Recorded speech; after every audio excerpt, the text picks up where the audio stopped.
ان کے چہرے سے یہ جو ایک معصومیت کا لبادہ ہے، معصومیت کا ان کے اوپر جو انہوں نے ایک غاضب لگایا ہوا ہے، اس کو اترنا چاہیے. اس غازے کو اس لیے اترنا چاہیے کہ آپ ایک وقت تک لوگوں کو بیوقوف بنا سکتے ہیں، اس کے بعد آپ سامنے آ جاتے ہیں، وقت آپ کی اوقات بتا دیتا ہے. اب آپ جتنی مرضی یہ بات کریں کہ اب ہمارا اس میں یہ مدعا نہیں تھا، اس میں یہ مدعا نہیں تھا، اتنے بڑے بڑے پروگرام کرتے ہیں، بڑے بڑے لوگوں کو بٹھا کے ان کو لڑاتے ہیں آپس میں، آپ ریسرچ کر کے کرتے ہیں وہ، اور یہاں آپ کو نہیں پتا تھا کہ اس کا جو امپیکٹ آئے گا کیا آئے گا، اس کے آفٹر شاکس کیا آئیں گے. سب کو پتا ہوگا، لیکن ظاہر ہے جذباتی ہوں گے، انکار نہیں کر سکے ہوں گے. نواز شریف صاحب نے کہہ دیا ہوگا، مریم صاحبہ نے کہہ دیا ہوگا کہ بھائی چلو اب کرو، نمک حلالی کرنے کا وقت آ گیا، اب آؤ نا، ورنہ ہم تو تمہاری فائلنگ کھول دیں گے. انہوں نے کہا جی یار ہم تو کرتے ہیں بھائی، اس کا حصہ بن گئے، بڑی خوشی سے بھاگے بھاگے آئے اور پٹیشن جو ہے وہ سائن کر دی. اور اب کوئی ان سے یہ پوچھے کہ آپ کو کیا چونا لگایا کہ آپ کو کوئی غلط پٹیشن دکھائی گئی تھی اور آپ نے کوئی اور پٹیشن سائن کر دی اور ادھر کوئی اور پٹیشن جو ہے وہ پیش کر دی، آپ نے پٹیشن کو پڑھا نہیں ہے یا آپ بیوقوف بنا رہے ہیں قوم کو. یہ ساری چیزیں ایک طرف ہیں. اب ان کی یہ بات کوئی نہیں مانے گا کہ اس پٹیشن میں یہ ہوا، یہ پرسن اسپیسیفک نہیں ہے، یہ بالکل پرسن اسپیسیفک ہے. نواز شریف صاحب کا نام لے کے ریکویسٹ کی گئی ہے. 2 لوگ ہیں، کورٹ یہ پوچھ رہی ہے کہ بتائیں 2 لوگ متاثر ہو رہے ہیں، آپ صحافی متاثر ہو رہے ہیں، کوئی میڈیا مالک متاثر ہو رہا ہے. وکیل صاحب کہہ رہے ہیں سمن بکمن جی میں تو پوچھ کے بتاؤں گا کون متاثر ہو رہا ہے. نہیں جی ہم متاثر ہو رہے ہیں. صورتحال یہ ہے، اب جینوئنلی آپ لوگ متاثر ہوئے ہیں. ظاہر ہے میاں صاحب کی سپیچز آپ کے سامنے نہیں آ رہی ہیں، یہ بڑا انسانی حقوق کا مسئلہ تھا، آپ لوگ متاثر ہوئے ہیں. لیکن آپ بہت بڑا پاکستان کے اندر جو طبقہ ہے وہ آپ لوگوں کو سنتا ہے، آپ کا بہت بڑا فٹ پرنٹ ہے، آپ کا بہت زیادہ امپیکٹ ہے، لوگ آپ کی بات مانتے ہیں، لوگ آپ کو سنتے ہیں. آپ ٹی وی پہ بھی ہیں، آپ کی اجارہ داری ہے، اب یوٹیوب پہ بھی اب آپ کی اجارہ داری ہے، اور پرنٹ میڈیا پہ بھی آپ کی اجارہ داری ہے، ہر جگہ آپ کی اجارہ داری ہے. آپ قوم کو نیا شعور دیتے ہیں. اب آپ سے ایک سوال ہے کہ آپ صحافی تھے، یہ قلم آپ کے پاس تھا، یہ زبان آپ کے پاس تھی، آپ نے صحافت کو اس لیے استعمال کیا، پرسن اسپیسیفک آپ نے صحافت کی. اس کا اندازہ اس بات سے ہوتا ہے آپ نے آج جو ایک اپنے پورا صحافتی کیریئر جو تھا آپ کا، اس کا جنازہ نکال دیا.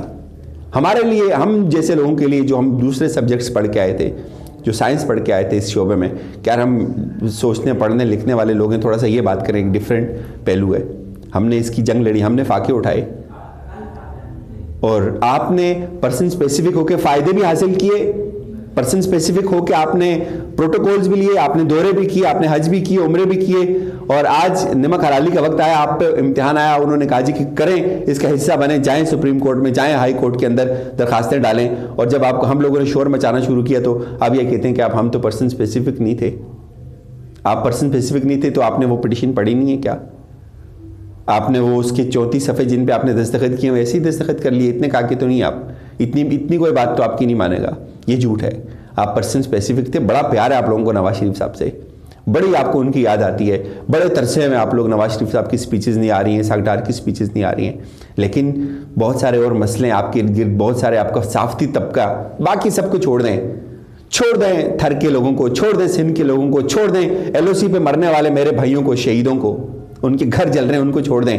ان کے لیے آپ کو کبھی DSNG لے کے آپ نے یہ گوارہ نہیں کیا کہ آپ چلے جائیں LOC پہ، یار یہاں چل 15-16 گھر جل گئے انڈین کی فائرنگ سے، ایک پروگرام ان پہ کرتے ہیں، یہ لوگ ڈیزرو کرتے ہیں، بڑے غریب لوگ ہیں، یہ دکھا دیں. اس وقت وہاں برف پڑ رہی ہے اور وہ لوگ گھروں کے باہر ہیں، گھر نہیں ہے وہاں، ان کے کوئی حقوق نہیں ہے یار، ان کی تو کوئی سن ہی نہیں رہا، کوئی دنیا آپ بھی نہیں سن رہے، کھانے پینے کی چیزیں نہیں ہے وہاں، غریب لوگ ہیں، گھر جل گئے، سب کچھ جل گیا، شیلٹر نہیں ہے، اوپر برف پڑتی ہے، مائنس میں ٹمپریچر ہے، ان کے کوئی حقوق نہیں ہے یار.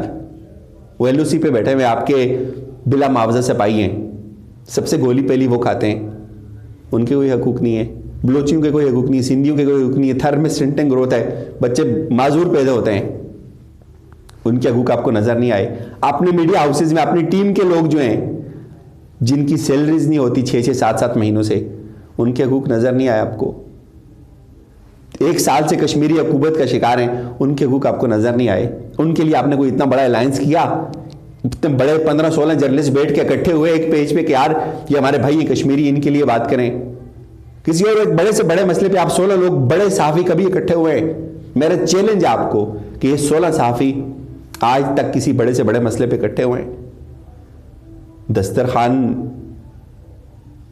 اور نمک حلالی کا ایک ظاہر ہے کچھ تقاضے ہوتے ہیں، وہ کرنے ضروری ہوتے ہیں. یہ سب ڈرامہ ہے، یہ جتنے بڑے لوگ تھے جنہوں نے ہمیں پچھلے 10 سال لیڈ کیا، انہوں نے گمراہ کیا قوم کو. انہوں نے قوم کو کبھی بھی نہیں بتایا کہ حقیقی جمہوریت کیا ہوتی ہے، اس کا سیاسی جماعتوں سے کیا تعلق ہوتا ہے، اس کے لیڈرشپ سے کیا تعلق ہوتا ہے.